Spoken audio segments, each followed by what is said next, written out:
Macaulay the PH, your pageant lover channel. Mag-subscribe ka na!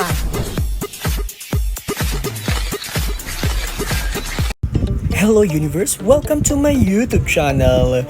Bali-balita at pinag-uusapan ngayon si Miss International Philippines 2018 na Maria Atisa Manalo patungkol sa pagsali nito ngayong Miss Universe Philippines 2024 edition. Dadaan muna sa provincial pageant and affiliates ang mga kandidata at dapat ay may panalo nila ito dahil dito kukunin ang magiging kinatawan ng mga kandidata mula sa iba't ibang probinsya o lungsod para sa Miss Universe Philippines 2024. Ito nga ay magsisimula na ngayong taon.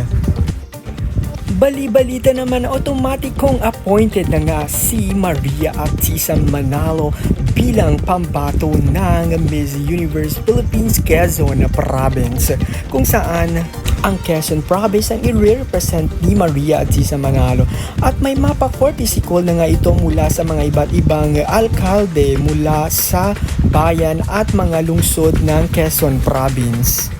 Kumakalat na nga rin ang mga news sa patungkol na pagsalang ni Maria Atisa Manalo sa national pageant at muli nitong pagbabalik sa mundo ng pageantry.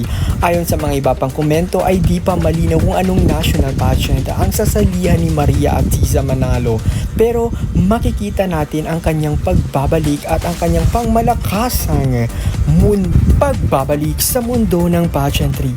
Kaya pageant lover, gusto mo bang makita muli si Maria Atisa Manalo na lumaban sa national pageant?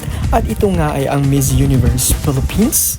Alam kong isa ka na rin sa excited, kaya magkomento ka na kung excited ka nang makita, mapanood si Maria Atisa Manalo sa kanyang pagbabalik sa mundo ng pageantry.